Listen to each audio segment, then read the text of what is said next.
Liquid IV, the #1 powered hydration brand in America, is now available in sugar-free. Years in the making. Hydration Multiplier Sugar-Free uses proprietary zero sugar hydration solution with no artificial sweeteners. Grab your Liquid IV Hydration Multiplier Sugar-Free in bulk nationwide at Costco. We love Costco, but you know what's better? Get 20% off when you go to liquidiv.com and use the code IDACAT at checkout. That's 20% off anything when you order with the promo code IDACAT, IDKAT, at liquidiv.com. The movies of Martin Scorsese. Are they all about mafia people, or are there some that are a little bit different? Has he ever done a romantic comedy? Well, you might find out on I Don't Know About That with Jim Jefferies. That one really... You weren't really ready. Yeah, but it is interesting. He's always lauded as doing great, but he never does a comedy. Taxi Driver wasn't about mafia. Yeah, but was it funny? The new movie, Killers of the Flower Moon, don't know what it's about yet. Wolf of Wall Street. That was funny. It's funny. It had funny moments. Yeah. Jonah Hill was funny. Shutter Island was hilarious. Shutter Island, I think, is my life every now and again. Every now and again, I think I'm going crazy, and the people around me are nurses and doctors. I'm looking at the rest of those movies. Just that he directed, huh? Oh, I should mention why I'm wearing the hat. If you're listening on the podcast, I'm wearing a realistic looking NASA space. Yeah, hat. I was like, how did you even get your hands on that? Because that seems professional. This was bought from the NASA place in either Houston or Cape Canaveral out in Florida. My cousin Paul, who I don't know if he listens to the podcast. Hello, Paul. He was visiting with his friend. My son was only about 2 at the time, my first son. And he bought this space helmet back. This is official NASA merchandise. Yeah, I can tell. This isn't cheap shit that you would get anywhere. This is real good stuff. And it has a microphone that comes through there. Yeah, where does it broadcast to? Houston, we have a problem. Yeah. Broadcast to Houston. Or I could be a pop star and sing songs in this. Or I could be one of those wanky comedians. It's like Britney Spears as an astronaut. You know those wanker comedians who give up on the microphone. Then the rest of their life, they just speak like this with a little clip on their face. I've thought about it often, but I thought, I think part of my appeal is my mic work. Well, you also keep your mic so much further down. I don't think a mic right at your mouth because my would work. voice goes, I yell a lot, and then I go to quiet, and then I go back and forth. And then sometimes I talk to the audience without a microphone. Was Cape Fear funny? Cape Fear was not funny. Cape Fear was not a funny film. Last Temptation of Christ? Never saw it, but it sounds funny. Ooh, he also directed The King of Comedy. I imagine that was just a cock. He directed The King of Comedy. That's hilarious. No, is it? No, it's not. I've never seen it. No, you don't know what happens in it? It's De Niro's a comic. Yeah, it's not funny at all, especially at the end. I'm going to go out on a limb and say De Niro in The Joker was the most phoned-in performance I've ever seen him do, and people applaud. He's meant to be like a game show, a Tonight Show host. Yeah. It was phoned in. I remember seeing it. I only saw it once, but yeah, I didn't. I was like, I thought he was the weak link in that film. After Hours, you ever seen that one? It's not comedic, but it's fun. After Hours. Yeah, it's a good movie. It's Martin Scorsese. I just remember that one. Yeah. All right. Now, from now on, whatever funny headdress I can find in my house, and there isn't a lot of them, so this bit might run out. We're recording 2 podcasts today, so I'll be wearing this for 2 days because I always wear a hat on. Because what happens is when your hair, I didn't want to do my hair. So yeah, that's why I wear a hat too. Yeah, and that's why I want to hark back to the days of podcasts where you didn't have to look at people, where it was just people talking. But even radio now, they have to get dressed up in the morning. So I figure if you're going to look at me, at least make my head entertaining. Why don't you go? There might be some face painting. Sometimes I might come just dressed as Spider-Man. You got to go on Amazon and buy some. I'm not buying them. I'll start bringing in stuff I have around my house. This has to be stuff I just find in my house. We found this at the bottom of a box. My kids have been having a wonderful time with it, and now I've taken it. Okay. So it has to be found in your house. I'm going to bring a ball gag. So if somebody sends us something and then I just leave it in your house, that works? If I find it. Well, yeah, what if it comes from our house? You don't live in a house. I assume there's some type of alleyway where you beg for money. Yeah, actually. I feel bad now. No, it's okay. Why do you don't feel bad? beg. You give them a service. You've got some shows and That was starting a in August. blowjob reference. Oh, I didn't get it. I was looking at Martin Scorsese's If films. this was a registered radio station, I'd be taken off air right now, and the HR department would come in. We'd be in so much trouble, and we'd be sitting there right now, and they go, "Did you imply that Kelly sucks cocks for money And in you'd be alleyways?" like, it's okay. She doesn't even respect herself. And I was like, "This, she does it so she can live. What is wrong with that? She's a survivor." Don't shame a sex worker. Yeah, no, I didn't say he was a sex worker. I just, geez, You did. I mean, he said I give that's how you- blowjobs those are for for money. money. It wouldn't be work the way she does it. Yeah, it's really not a job for me. It's a blow hobby. Yeah. Okay. I don't get paid to do stand-up comedy. I get paid to get on airplanes. Yeah, that's what you always say. The stand-up comedy's for free. Speaking of that, The same with me sucking cocks at alleyways. you want to promote your shows? I or you get don't paid care? to show up at the alleyway. I'd like to promote my shows, please. Come and see me. And you think this is funny? Well, imagine this on stage. you could sit and watch an hour and a half of this finely tuned entertainment. Are you gonna wear the hat on stage? I am the entertainer. Okay. My shows are good. All ages now. You can bring all ages. I didn't know that. You can bring it, the elderly right to the little cunts. They could show up. They could all come. Well, the elderly were always allowed. Were they? Yeah. Heavily frowned upon, but allowed. Yeah, I thought I made a note about that. I sent an email but forgot to send it. I don't know how these No newfangled machines oldies. work. So you'll be in Hartford, Connecticut, August 25th, Providence, Rhode Island, August 26th, and then in September 7th through the 9th, you're in Canada. You're in Thunder Bay, London, Hamilton, Montreal after that, then Kingston. You got a bunch of shows locally. You're 2000 Oaks in October. I should say that I'm not in Hamilton, the city, yet I am in Hamilton, the musical. Oh, yeah, sorry. Who are you going to be in that again? And that'll be in Hamilton. But which person are you playing? When does the son of an orphan person come up and have the thing? That's my song. Go to jimjeffries.com, and all the shows are on there. You'll be back, beautiful. This weekend, if you're in Philadelphia, please come see me at the Punchline in Philly, July 9th, and then in Montreal as well, July 6th. How many cheesesteaks do you reckon you'll have in the 2 I'm days? only going to be there for about 24 hours, so Two. 6. Yeah. 2. I reckon you have 2. No, I don't think, there's a restaurant I want to go to, that Kaluuya it's called, that I want to go, so I might just skip that and go there. And order a cheesesteak. I don't know, the cheesesteaks, I have one from Jersey Mike's, it's fine. Jersey Mike's is fine, but you'll still have one because you're a sucker for this. You'll go in and you'll be like... It's too far away. No, I had one there last time, it was terrible.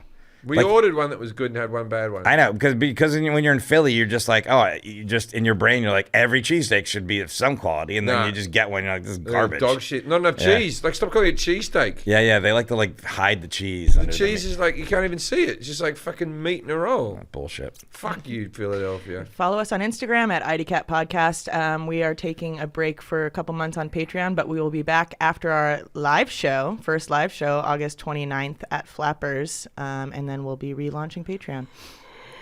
July 9th. Philly Punchline, please. Do it. He's desperate. He'll give blowjobs in an alley. I was going to say, otherwise you have to get blowjobs in an alley. And for my rent. I'm not that good of a friend. and why don't you be a contestant on the 1% Club in Australia? We're filming more episodes in August. I'll come out and see you. You know, it's a wonderful day out. Oh, yeah, we go online. Where do they, how do they You come apply? on the show, they give you a juice box and an apple, I assume. I haven't seen it. I don't know if we feed them. But you do get toilet breaks. That I can promise you. You have to be Australian. And you need an Australian bank account to be living in Australia. So, no illegal immigrants can do it. It's bloody mean, isn't it? Yeah, that is mean. Really got It's dark fucked up. in this one. Yeah. But you can't do it. You can't do it. So you got to have Australian bank account and live in Australia. And then you got to have... You have to be at least 18. You have to be able to somewhat read. Applications have already closed by the airing of this. Get the fuck out of here! It closes by the airing of this podcast. It's already closed. So Don't apply. Next time. All right, let's meet our guest. Please welcome our guest, Colin MacRae. Hello, Colin. Now it's time to play... Yes, no. Yes, no. Yes, no. Yes, no. Judging a book by its cover.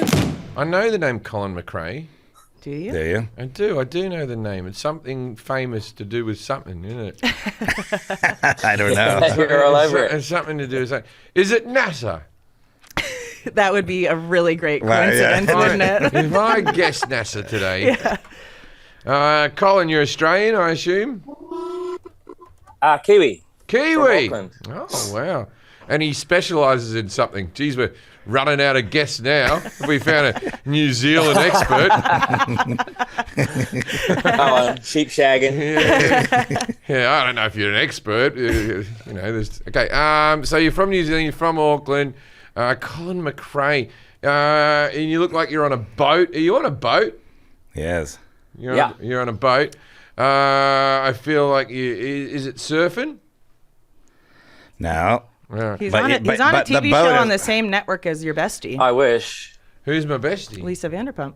Oh, you're below decking. Yeah. Are you one of the below deck people? I did a few of them, yeah. Yeah, you did a few Yeah. of them. There you go. Yeah, me too, but I was never on the show. Hey yo. Okay. The jokes hit so much harder with the hat, I gotta say. So you hold on, let me Margaret Behrens too loud. So you Jim does not normally wear this hat, by the way. you don't have to make excuses, apologies for me. You apologise for your stupid blue hat. Don't worry about my hat. All right. Anyway, So boats. it's boats. Is it luxury cruises and? No, I mean, you or got it. Boats. It's a certain thing about boats. Boats. No, but certain. No. What kind of Certain boating? kind of boating. Sailing. There you go.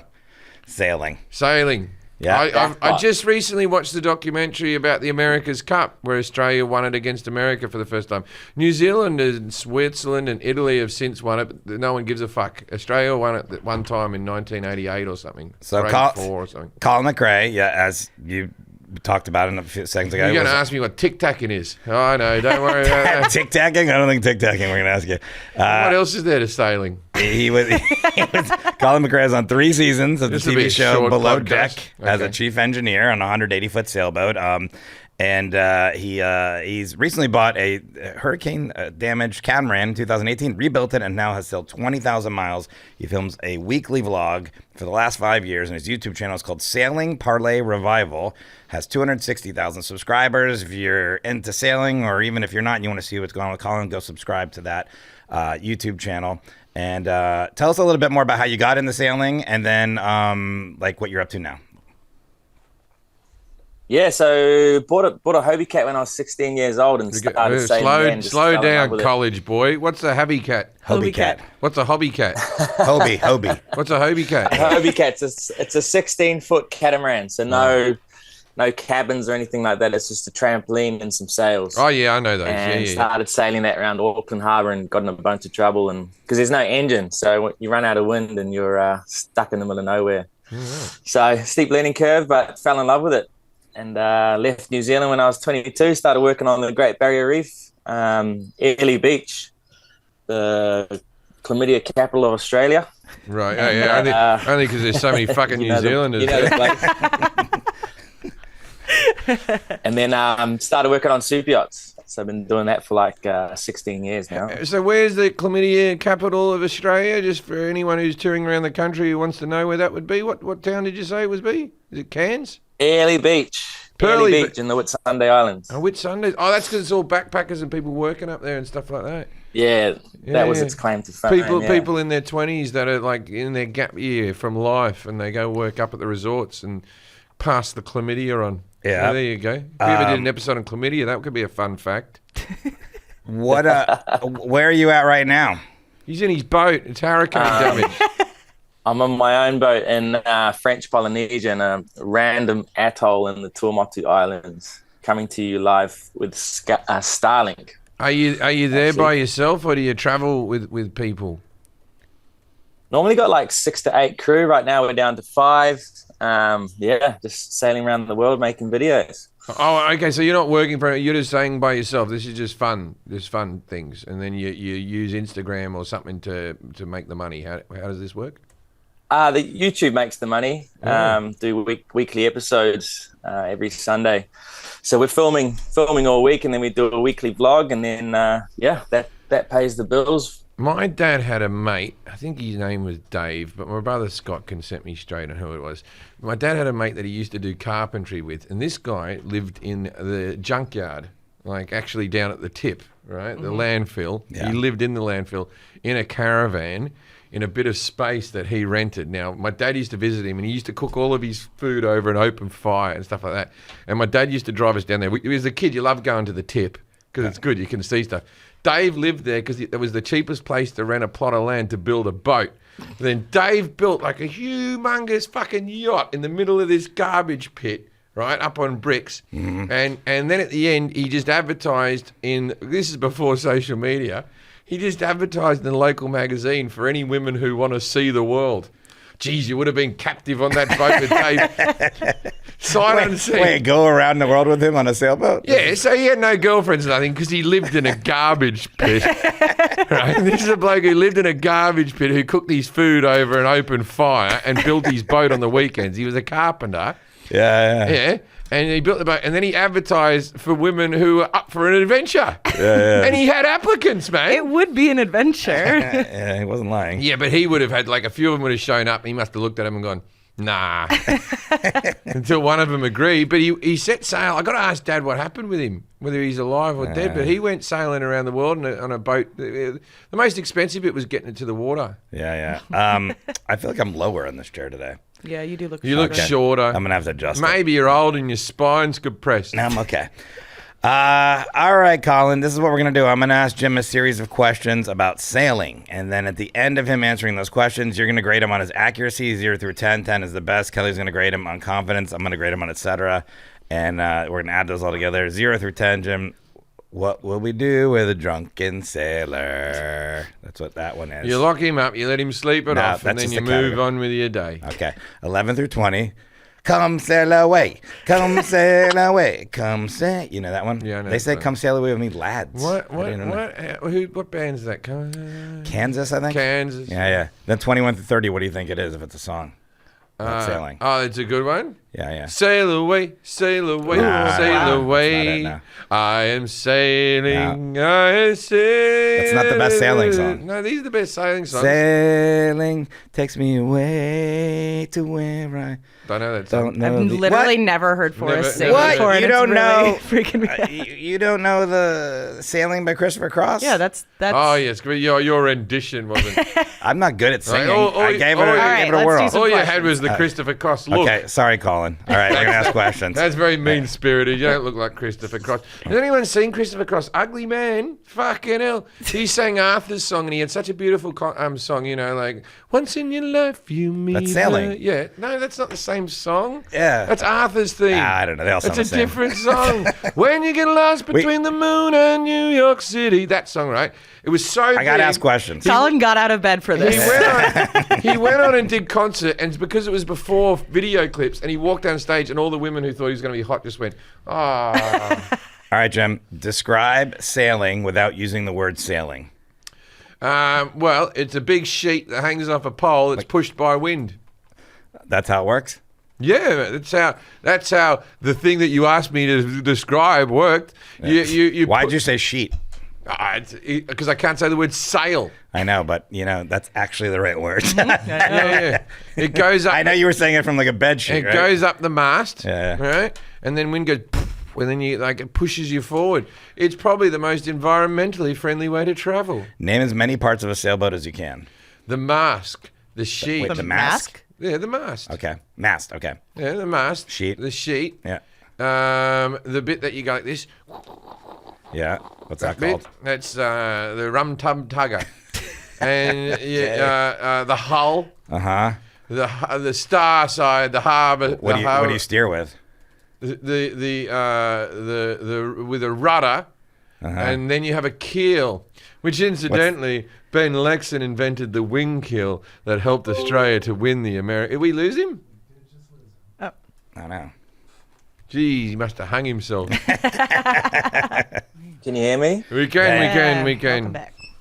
We can. Sorry, guys. It's really overcast today, so the Starlink is playing up. When did we lose you? It's all right. He doesn't. I heard the first question. Okay. I heard the first answer. So I'll ask you the second question again. Yeah. Are we recording? Yeah. Name as many parts of a sailboat as you can. 27. Okay. So you got the mast, the sail, which is the sheet. You got the thing that goes.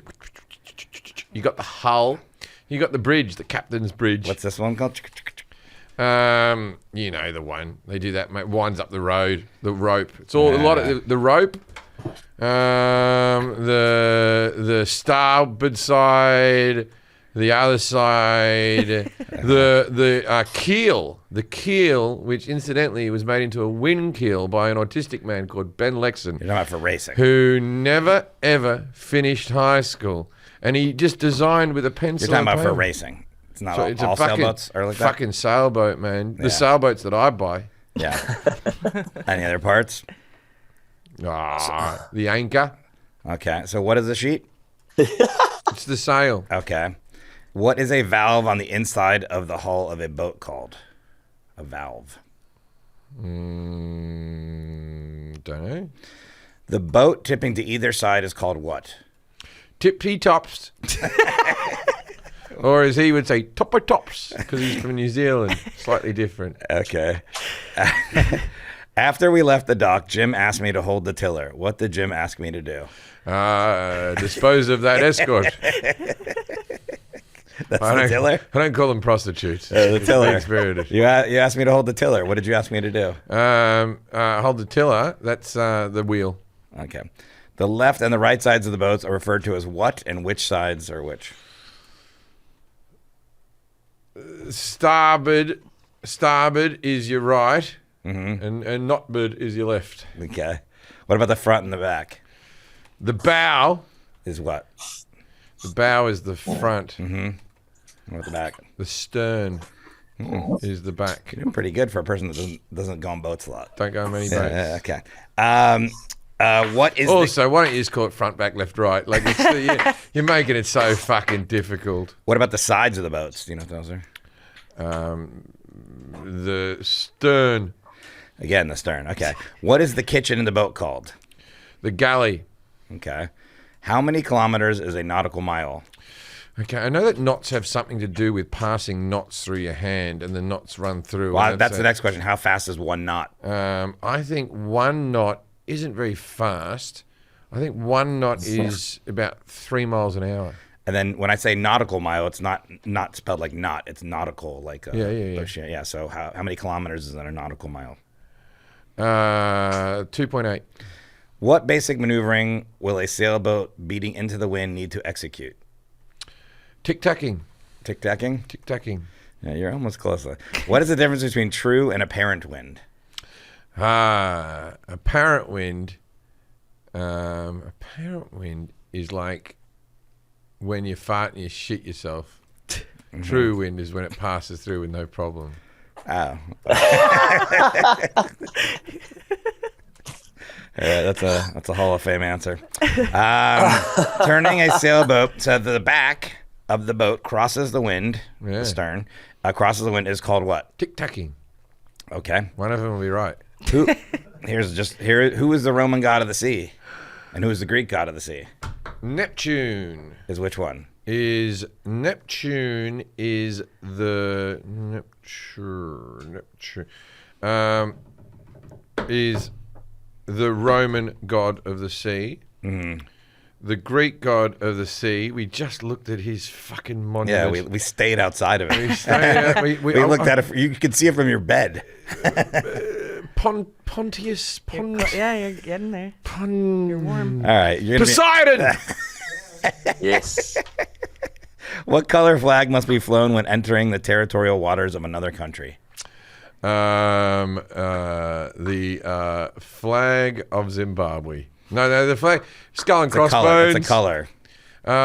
Just the picture of that snake that goes up and says, "Don't tread on me," whatever the fuck that one means. It might be a good flag. It's always on the back of dickheads' trucks. Here's another one. Jim asked me to look at a chart to find out if the water was deep enough for us to enter Richardson Bay. The chart showed a depth of 1/2 fathom. So you got to stop typing, Kelly, because I can't read because your name's in the way. Jesus. I'm not typing at all. Jesus, Kelly. Yeah, the chart showed a depth of 1/2 fathom. Fuck up the podcast. So I told him it was plenty deep. We look like idiots now. Now we do. We got stuck in the mud. Okay. The chart showed a depth of 1/2 fathom, so I told him it was plenty deep. We got stuck in the mud. How much is a fathom? 6 meters. Okay. was a weird question. Roughly how many sailing YouTube channels are out there? Oh, 2,000. Yeah. Name 3 sailing superstitions. Red sky at night is a sailor's delight. What'd you say? Yeah. This is actually a saying that you Yeah. almost got right. But A red sky at night Oh, red sky. is a shepherd's delight. A red sky in the morning is a sailor's warning. yeah, how do you know that one? It's not right exactly, but it's close. I'm close, but come from Australia with lots of red skies. Yeah, all right. No, that's not. That might not be. That could be a superstition. What's another A red superstition? sky at night is a shepherd's delight. 2 more red sky in the morning superstitions. is a sailor's warning. Other superstition is don't bring ladies on the boat, man. That's one of the pirate things. You bring the women on the boat, the pirates can't focus. They come too many times. Like nothing untoward. You got any more? But they go up to their cabin. There are too many ejaculates and they can't swashbuckle like they wish. So bad luck to bring a woman on the boat. All right, Colin. How did Jim do in his knowledge of sailing? 0 through 10. 10 is the best. I'd give him a solid 7. Hang on, I'm actually quite surprised. I've only done one superstition. You did too. What was my other one? Don't bring ladies back. You did Because the the sailor's pirates are going delight. to come Yeah. everywhere. I said like don't you ladies back. And, you want to do 3? I just thought you were out. And bring a lime. Bring a lime for They- what? they- Scurvy? And For salt. scurvy? That's For scurvy. the tequila. Yeah, I think that's just a fact, but sure. Yeah, but they took them a while to figure it out, didn't they? Oh, yeah, okay. Bring a lime. That's what they yelled from the port. Harborside, coming in, bring a line. Colin, so you Don't bring ladies. Ladies will affect your journey. Bring a lime. All right, let's That's talk what to they yell. Colin. Colin, so you said 7 is how you're doing an accuracy Yeah, but for him? now that I said bring a lime, would you want to put it up to 8 there, Colin? Yeah, we're about at 8.5. All right, after that 8.5, no problem. Yeah, he did pretty good. How do you do in confidence? The hat brought him so much confidence, Yeah. I feel like. 10. Yeah, I give you 20 on it, et cetera. You got to wear the hat. The hat can't wear you. Yeah, no, that's true. Way to where I've always All right. wanted to- Hey, Colin, what is that liquor behind you? A bunch of liquor? Yes. Colin's an alcoholic. Yeah. Why are you trying to? That's our Colin little has to. stash. Colin has to get into Throw me international under the water to bus. do the activities that he wants to do. But on the other shoulder, is that cat food? What is that? It's dog food. I got 2 dogs on the boat with me. Oh, do the dogs like being on the boat? Yeah, they love it. They've probably been to 20 different countries and they're sailing around the world with us. Yeah, they talk to each other. I didn't like Spain.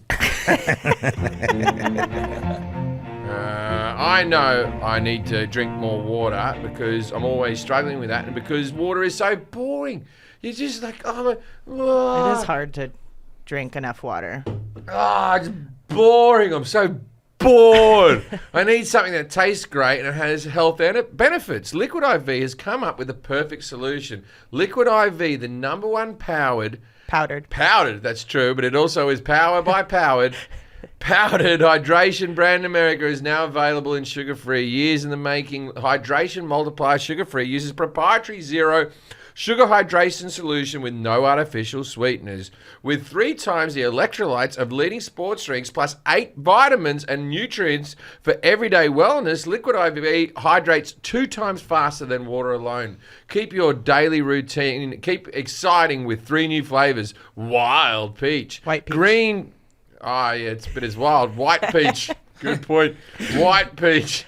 You should call it wild peach. Yeah, That would wild bloody peach sounds fly off good. the shelves. But we'll go with their names. White peach, green grape, and lemon lime. Look, I tell you what, I've done the IVs when I've been hungover and all that type of stuff. And I tell you what, if this stuff was available, because I've had this recently, I've started exercising because I'm trying to lose weight at the moment, and I've been using the liquid IV. It does hydrate quicker. You can actually feel it go through your body. If this stuff was available while I was drinking, I'd still be drinking.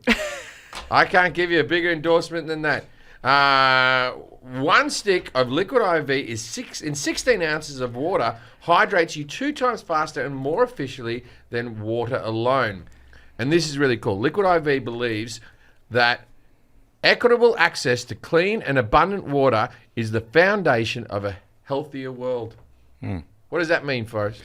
Well, because people need water to drink. So the clean water is one of the biggest limiting factors for people to have healthy and happy lives. That's good because they have partnered with leading organisations to fund and foster innovative solutions to help communities protect both their water and their futures. To date, Liquid IV has donated over 39 million servings of in 15. Let me do that again. To date, Liquid IV has donated over 39 million servings to 50 plus countries around the world. That's a massive amount. It is a lot of people. That's a lot. That's a lot of people who are hydrated. Real people, real favour, real hydrating. No, now let me do that again. Can you make it an point there, Jack? Yep. Real people, real flavour, real hydrating. Now sugar-free. Grab your Liquid IV Hydration Multiplier sugar-free in bulk nationwide at Costco, or get 20% off when you go to liquidiv.com and use the code IDCAT at checkout. IDKAT. That's 20% off anything you order when you use the code IDCAT at liquidiv.com. Okay, so I asked Jim to describe sailing without using the word sailing. How does it work? He said there's a big sheet, hangs off a pole, pushed by the wind. Yeah, maybe you can describe. I mean, that's not bad, but maybe you can describe just sailing. If no one's ever seen a sailboat or how sailing works. I think what I said was pretty accurate. Yeah. But anyway. Yeah, it was all right. I think the main there's two main concepts of sailing, I guess, and one's sailing downwind and then one's sailing upwind. And the phenomenon of actually moving a boat into the wind is pretty amazing, but it works like an airplane wing. The sail is like a wing, and that's how you can go into the wind.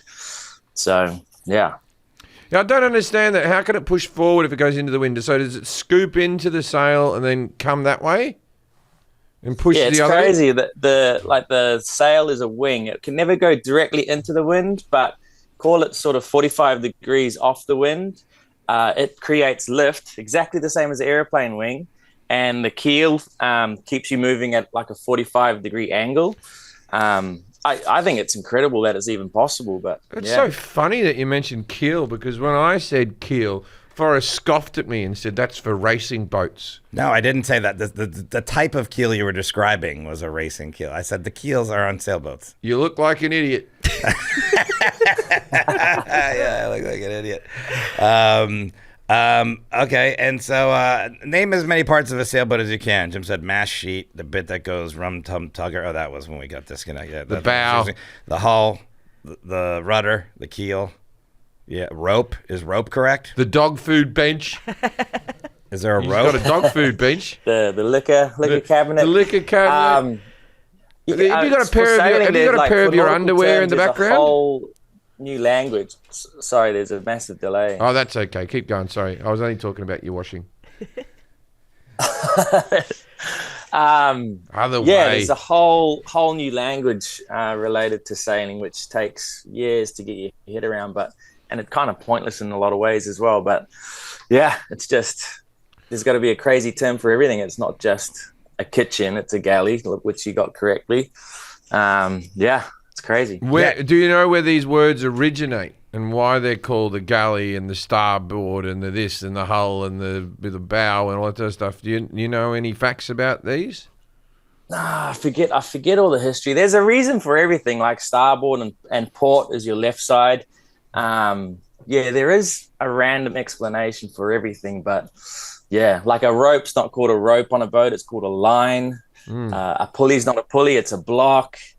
And there'd be no way to find out what these words meant and where they came from, and you just would be on a boat all day, you just not knowing. Yeah. I mean, not everybody knows the history of it. Oh, I don't know the history of it. So a rope is a line, a pulley's a block, and then other things that like you're saying, like a sail is a sheet, that kind of stuff. No, a sheet is what controls the sail. So a sheet is a line that brings the sail in and out, basically. Right. So you've got like a main sheet, which is the main sail, or a jib sheet, which will do the headsail. You can have a spinnaker sheet. Everything's just got its own term. Do you have the boom, the big... Like, when they crack out the sail and it goes poof, and then it's like a big picture or something, like Australia has the boxing kangaroo or something like that. Do you have a fun picture on your big sail that pops out with just like, like no chicks under 6 foot or something? I don't know. We do. Those are called spinnakers, and they're just like a big balloon out the front of the boat, and ours is a huge Parlay Revival logo that they did for us. But yeah, those are spinnakers, usually big, bright, colorful things. You can only use them downwind. Yeah, there you go. Yeah, I thought she was. I don't know anything about Forrest sailing. thinks he knows a lot about boating, and he doesn't. It turns out. I do know about boating. You don't know what a fucking sheet is. I don't know boyo. anything about sailboating. I could take a pram out. We used to have a Hobie, a 16-foot Hobie. Like I could go out there when I was a kid and fuck around on it, but I don't know anything about sailing. I know about power boats and boating and stuff like that. So I know starboard port. I know that a rope with a line and all that stuff. But yeah, You didn't know the sheet. no, I did. I got it wrong. You did too. So you should Well, rock a point up. if you can sail a never- I Hobie don't- cat, you can basically sail anything. It just kind of just gets easier the bigger the boat is. But how if easy you is can it- control. How easy is it to get a boating license? There's a delay, remember? Yeah, I know. I'm fucking up. How easy is it to get sorry. a boating license? Because my brother drives boats off the Rottnest Island all the time, and he seems to know what he's doing. Can you learn it like driving, like in a week, and then you can get your license, or does it take years? So I've been to Rottnest. It's freaking beautiful out there.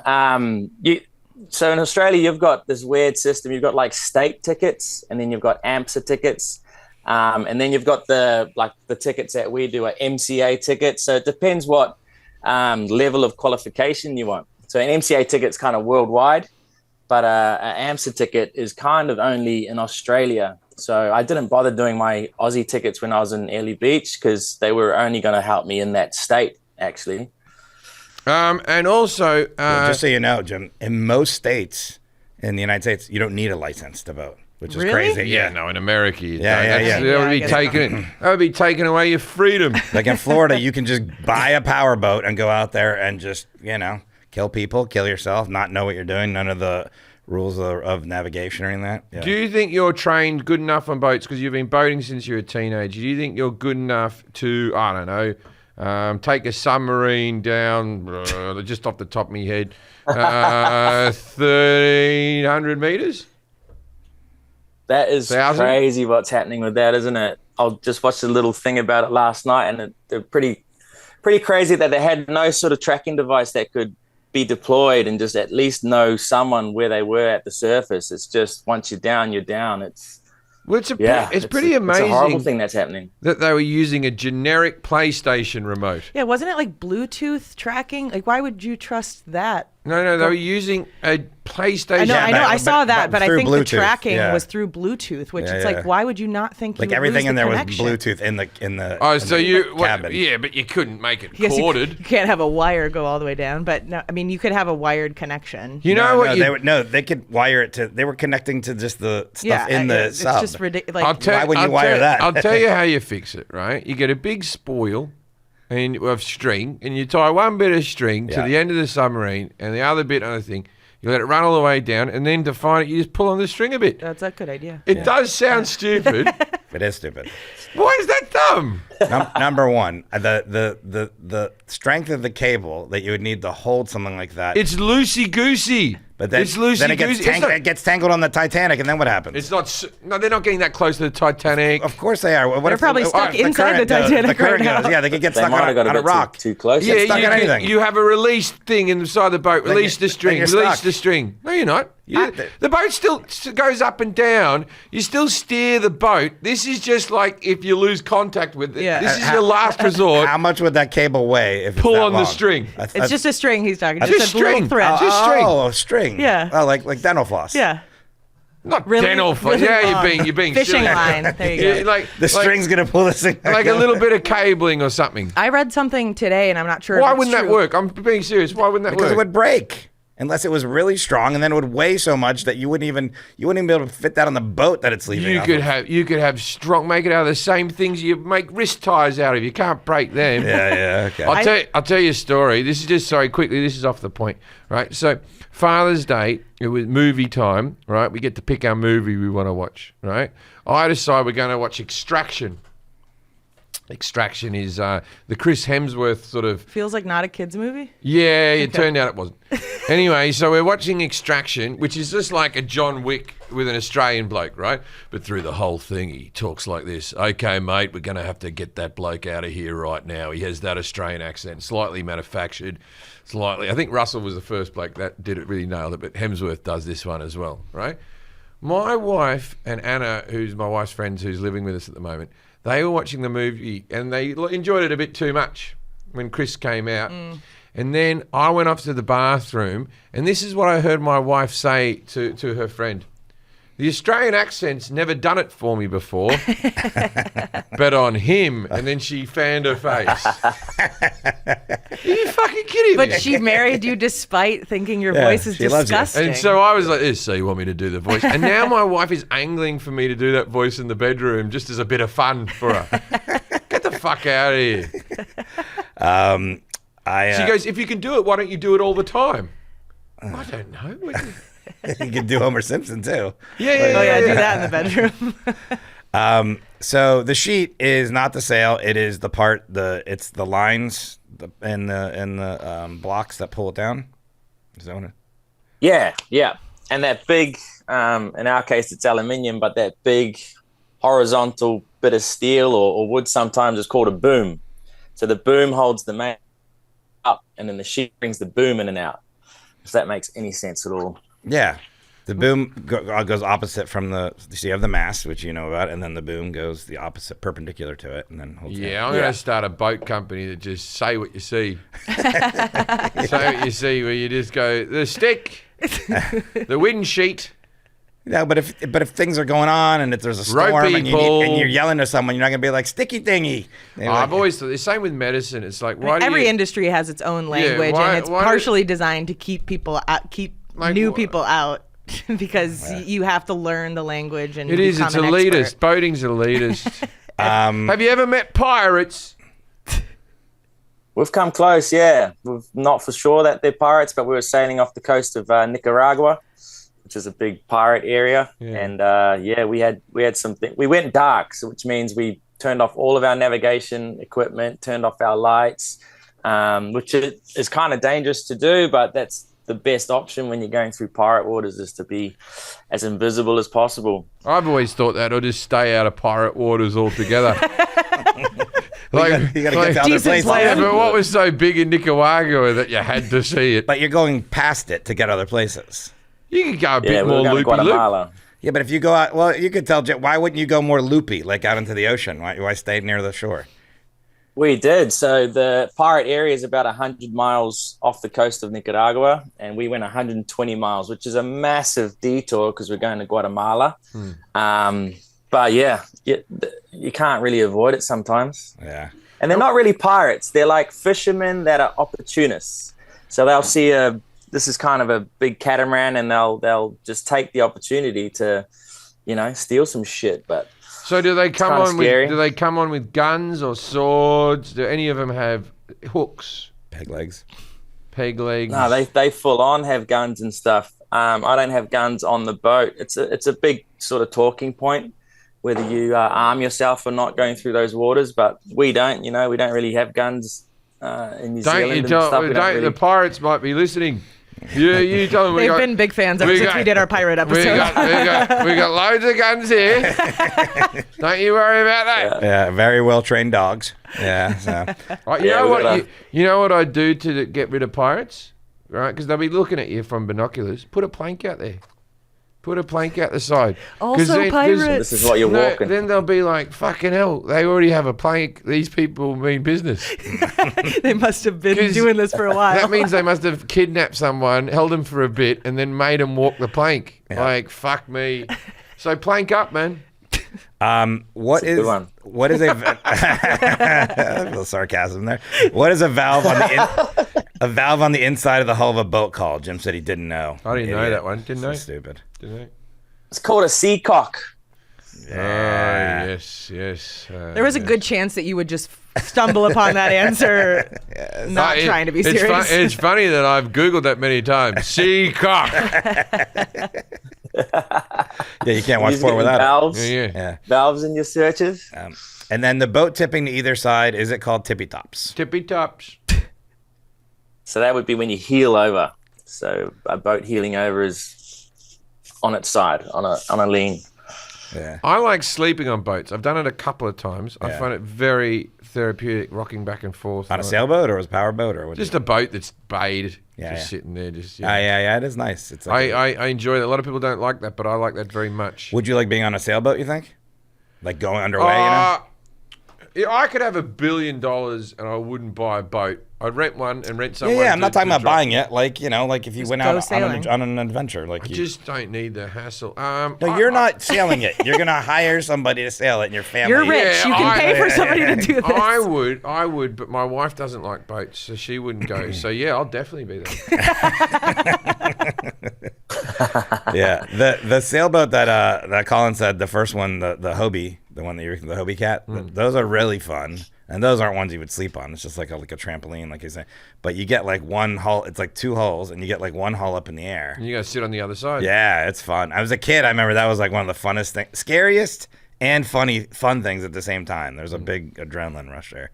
All right, so after we left the dock, Jim asked me to hold the tiller. What did Jim ask me to do? He said, dispose of that escort, but then hold the wheel. Is the tiller the wheel? Sorry, that was cutting in and out for a second. What is a tiller? That's what we're asking. What's a killer? Yeah. Oh, tiller's attached to the rudder, so it's just like a pole that comes off the rudder stock, and that's how you steer it. So it's not really a steering wheel; it's more of a big handle that you just move back and forth. And that's for smaller sailboats, right? So on the one you have something different, right? Yeah, we've got a proper, it's called a fly bridge, like a whole area to drive the boat from, and a big steering wheel or a helm. What happens with you and like you just land in certain countries? Do they check your passport, or are they just countries that you can rock up onto the beach and just be like, here? How does that work? How does customs work? It's full on every time. So we've sailed here from Mexico, so that was 3,000 miles, but the procedures to clear out of the country, out of Mexico, and then to have all the right paperwork to arrive in French Polynesia and clear into French Polynesia. You know, everyone has to be accounted for, obviously, and everyone has to get their passport stamped. So every single country you have to go to, you have to clear in or clear out. It's really strict, which it should be as well. What's the most beautiful places that you've got to see because of having a boat? Man, we're in French Polynesia right now, and it's pretty hard to beat this. We're anchored inside an atoll, and there's a pass, which is like a channel coming into the atoll, and there's a surf break on either side of that pass. So we're in beautiful clear water. There's sharks everywhere that you can swim with. There's surf. The water is crystal clear. This would be up there, and we've only been here a few weeks. Yeah, I want to go to. You've seen pictures of what he's describing. No, I know. It's the very nice, but they would be speaking French. So and Polynesian. that would ruin the holiday. Oh, no, I have to speak to French people. So No comment. the left and right sides of the boat, Jim said, was the starboard and the knotbird, and the bow is the front, the stern is the back, and the side is the stern. How do you do there? Yeah, good. Port is the left side of the boat. Port. Has 4 letters, and the word left has 4 letters. I don't drink anymore. And there's little rhymes you can do to remember it as well. But it's just another one of those bullshit things. Give us a rhyme. Give us a rhyme for port. There's no more red port left in the barrel because It's on the left. You're coming into a harbour. The port markers are on your left. They're red. They're shaped like a barrel. Yeah, so that's a rhyme to remember a bunch of things. There's no more red wine left. There's no more. It's a phrase to remember. There's no more red port left in the barrel. When I was, again, I didn't sail, but it was powerboating, was red right returning. That one's not as fun. Lefty loosey. Yeah. Right? Yeah. Lefty loosey. Righty tighty. Yeah, is what I think of Republican women versus Democrats. I don't know. I think no, the ones you met. Yeah, righty-tighty. They keep it, they don't... They get married when they're 21. Yeah, right. Righty-tighty. Yeah, it does make sense. Righty-tighty, Yeah. lefty-loosey. Yeah. Okay. We're all sluts over here on the left. Yeah, with your liberal things that you do. And the kitchen is called a galley. It's all set. Oh, how many kilometers are in a nautical mile, and how fast is one knot? A nautical mile is 1.85 kilometers. But I think Jim was starting to say how they originally came up with the term knot, which is K-N-O-T, is they had what was called a common log, but it was like a bit of wood. They throw it in, and then they would be moving along, and they would count how many knots on that line or that rope pass through their hand, and that would roughly be how fast they were going. But one knot is 1 nautical mile per hour. So how much is a nautical mile? Every mile you're doing 6. Every hour you're doing 6 miles. 1.5. He just said it. 1.5. 1.8. Oh, sorry. Yeah, 1.8 kilometers in a nautical mile. That's the same as like a normal mile. 1.85. It's like 2 points. It's very close. It is close. Like a And knot and miles per hour. Yeah. Why can't we have them as the same? Why can't we have that as the same speed as a car or anything? Why does it have to be different? Because traditionally, that before they had cars, that's how cars didn't exist, and Then then why- sailors were figuring out how fast they were going with this the piece of wood and the knots that Colin just mentioned. Yeah, but now we know. Yeah, but they're just like to keep it the way it's always been. Why do you want to change it? Because I look. You don't like change? You don't when even want to own a boat. You don't need to know how fast you're when going. I see the world, Forrest, Yeah. I think of improving it and moving forward. You think of being stuck in your ways. We don't go to the moon because it's easy, Forrest. We go because it's hard. Okay. What basic maneuver will a sailing boat... We need to put some like inspirational music underneath that. Which basic maneuver will a sailing boat beating into the wind need to execute usually many times? Jim said tic-tacking. Tic-tacking? Yeah, it's a tack. You can't sail directly into the wind, but if you go 45 degrees off, roughly, depending on what kind of boat it is, then you can sail upwind, but not directly into the wind. So you'll have to tack going left and right. Jim wants you to just upwind. start using the word tic-tacking, though. That's what he's going to tell you right now. Because you go a bit like that, don't you? Because he wants to change the world and make it better. Have you ever skateboarded and gone like this to get momentum? Yes. That's called tic-tacking. Yeah, you're all right, actually. That's good It's tic-tacking. a similar maneuver. And it's a similar you go moving. tat like that. Yeah, Yeah. And then when you can't do it, someone says you're without tact. Yeah, look, you're not bad there. Good. You do Strong arguments. Yeah, your deductive reasoning is good in your brain. I will give you that from this podcast. Well, they don't make you an astronaut for no reason. What is the difference between... Okay, here comes an answer I don't think you got right. But what is the difference between true and apparent wind? Apparent wind is when you fart and shit yourself. True wind is when it passes through, no problem. So, Colin, what is true and apparent wind? Yeah. True wind is pretty self-explanatory. That's what the wind is actually doing. And then the apparent wind is the wind that you're feeling. So if you're sailing upwind, you're feeling a lot more wind. So the apparent wind is higher.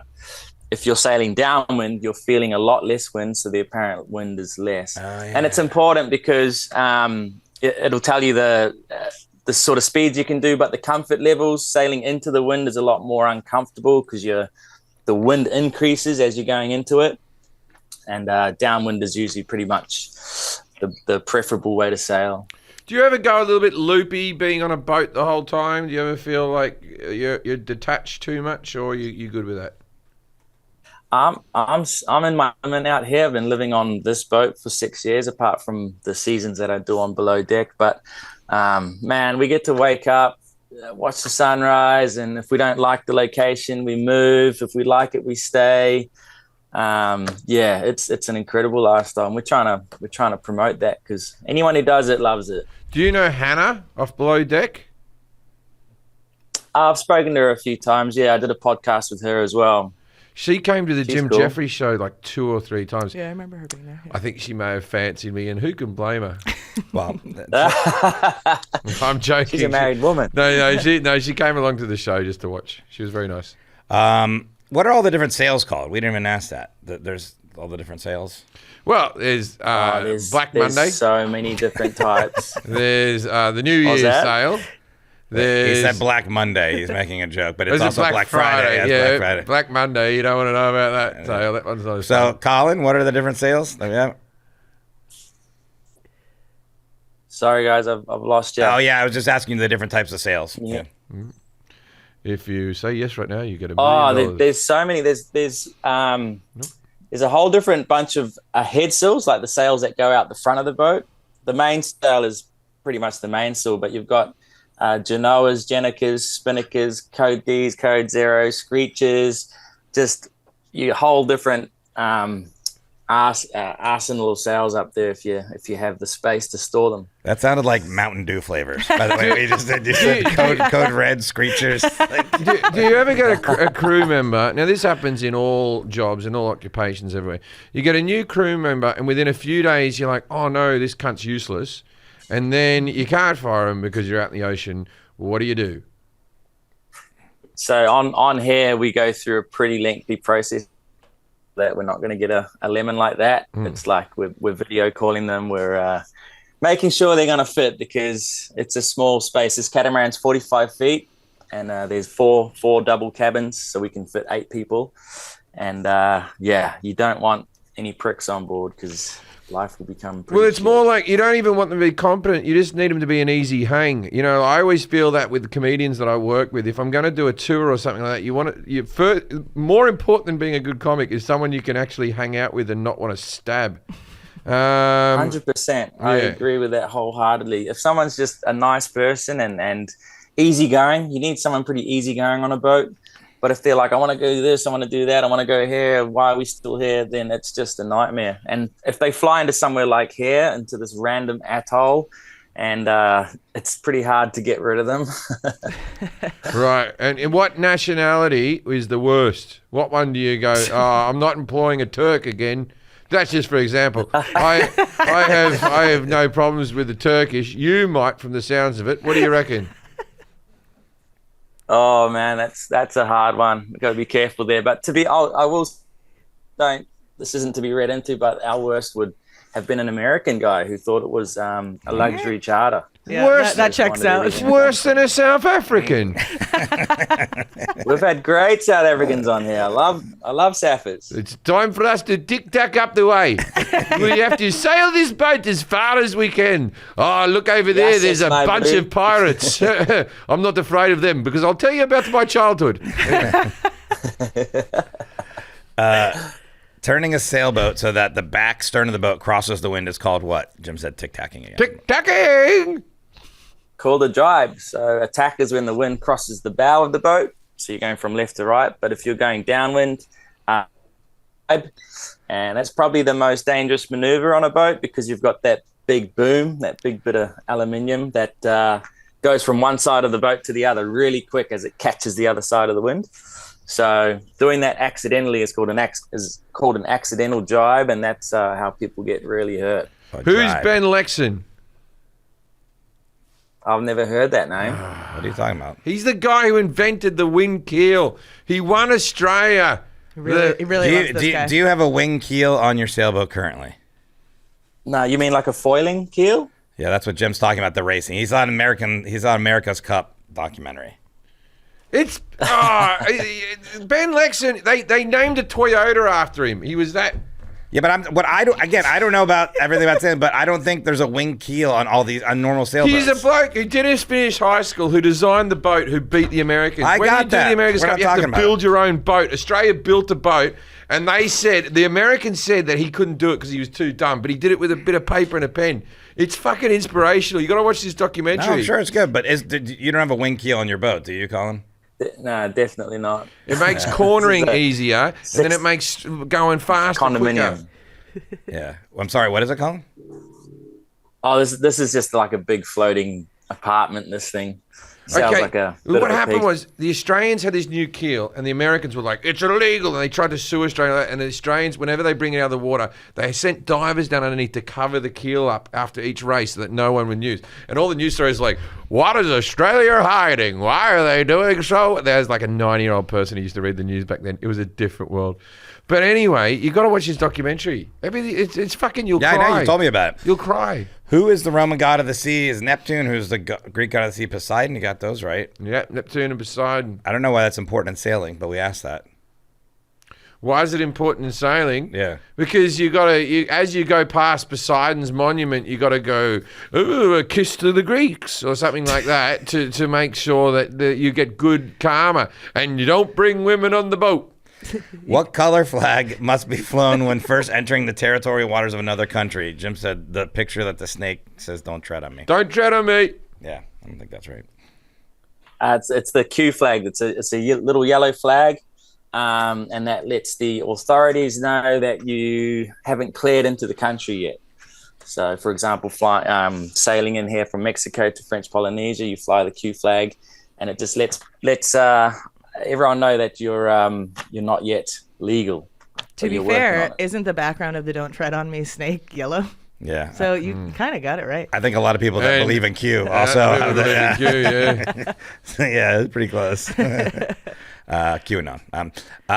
So how much is a fathom? There's a long question we asked. Jim said 6 meters. It's 6 feet, but there's so many of these terms and stuff that are just no one's using them anymore. I can't even fathom that. Is one of them. Yeah. And it's the same with like using paper charts. Like not no one, but most people don't carry paper charts anymore. It's all electronic. We've got so many different devices that tell us where we are and how fast we're going and all of that stuff. So, when I did my courses, we learned how to use a sextant and stuff like that, which is using the stars and the sun to navigate, which is really interesting, but a little bit antiquated in this day and age. But if your GPS goes out, then you need that, right? Yeah, I mean, there's multiple things that even your phone tells you where you are now. True. iPads, we've got probably 20 different devices that say where we are. Yeah. So you don't really need a sextant anymore, unless you get zapped by lightning and you lose everything, I guess. But what's the scariest thing you've ever gone through regarding boats? Don't go. There was a camping trip with my uncle. Well, we've actually been struck by lightning twice. I was on the boat the first time we got struck.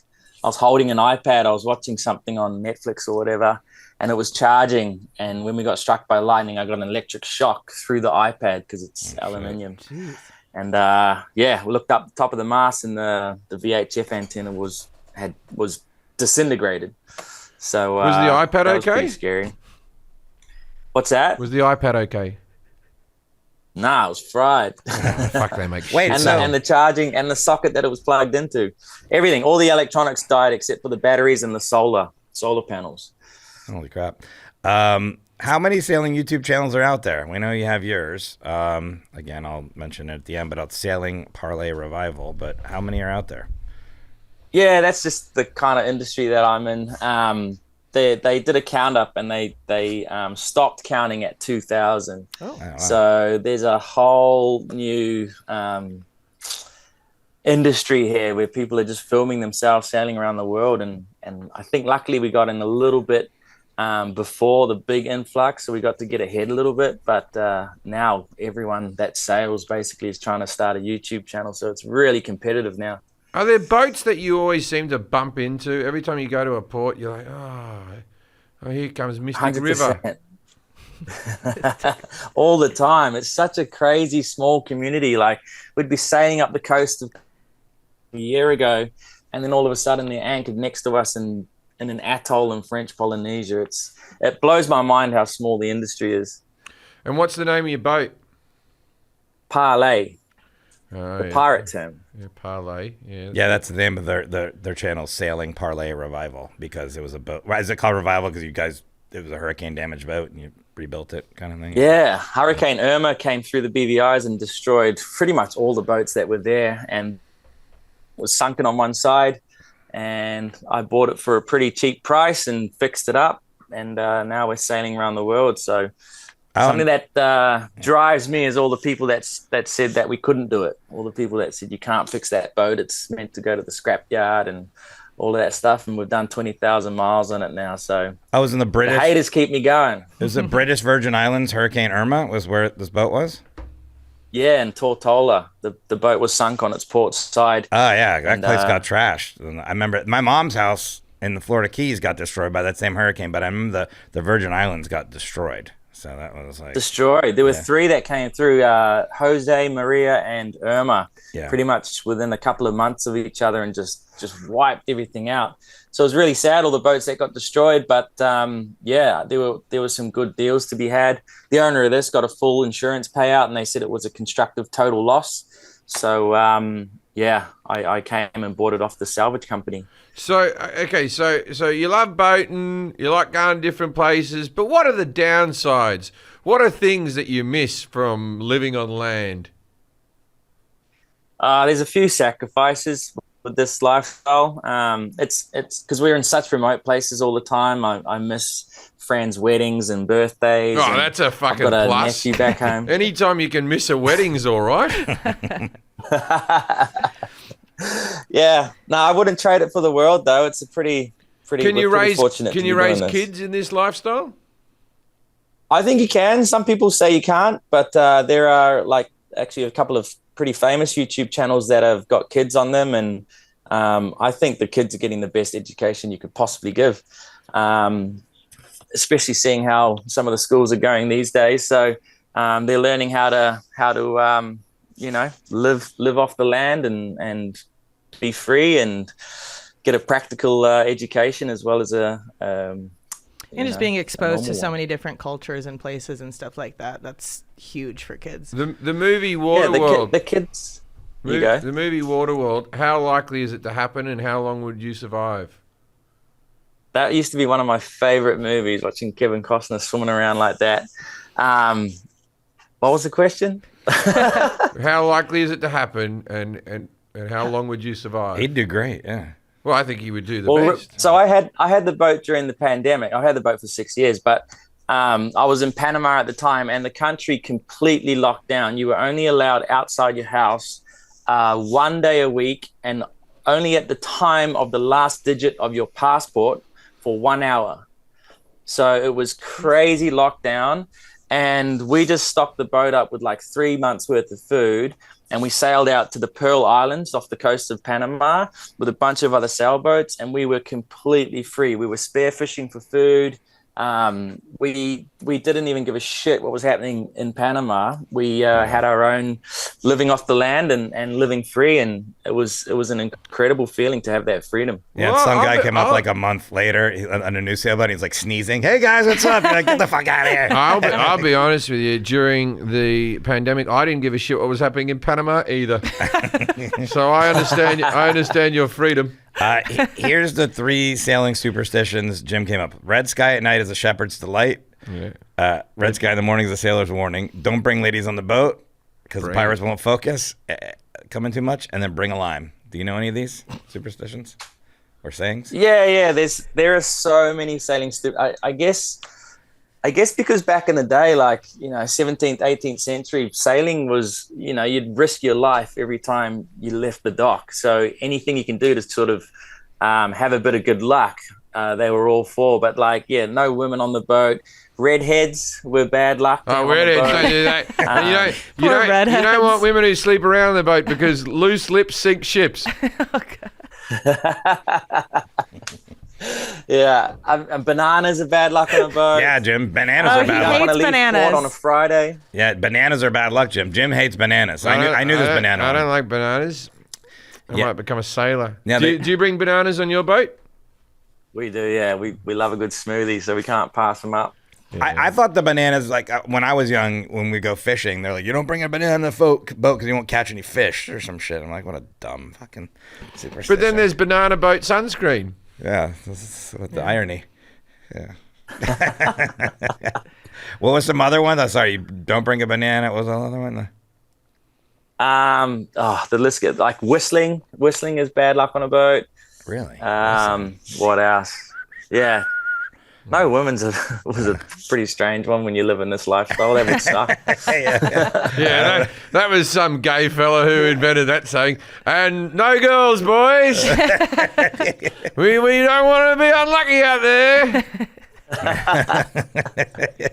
All right. One that kind of stick. It's bad luck to leave port on a Friday, and for some stupid reason, I kind of feel the same way. So it's a Friday. Because you're going to miss out on Saturday, man. Saturday might be fun. Yeah, Friday and Saturday is fun on the port. Yeah.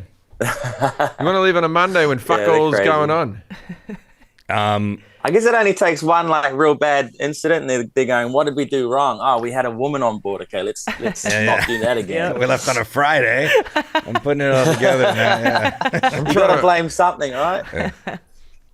I'm working on a routine. I was going to say it, but it's not ready yet. Oh, okay. For sailing? A sailing routine? No, it's about a saying. Oh, yeah, okay. All right. I thought you were coming up with a new. The saying is never work with children or pet or animals, right? But then I'll tell you afterwards. Okay, it's almost a routine. Stay tuned. All right, Colin. This is the part of our show called Dinner Party Facts. We ask our expert to give us some sort of fact, obscure, interesting about the subject they can use to impress people. Do you have anything about sailing? Yeah, I mean, I think it's really interesting what they got up to back in the 17th and 18th centuries. That was when sailors were fucking hardcore. And there was a lot of superstitions involved, as we've just spoken about. But one of them was to get a pig tattooed on one foot and a chicken on the other foot. And the reason was it was good luck, because if there was a disaster or the boat sank, the pigs and chickens were delivered in wooden crates. And so they would float, and they'd be the last ones standing, so to speak. So they went and got chickens and pigs tattooed on their feet. Oh, and have you done that? Gotten a chicken and a pig tattooed on your feet? No, I've got a couple of swallows. A swallow is another traditional sailing tattoo that you get. Every 5,000 miles that you've done, you can get a swallow tattoo. Yeah, I've got an anchor tattoo on my arm. Yeah, I have different tattoos for swallowing. Yeah. I have a tattoo of a woman coughing up in a tissue.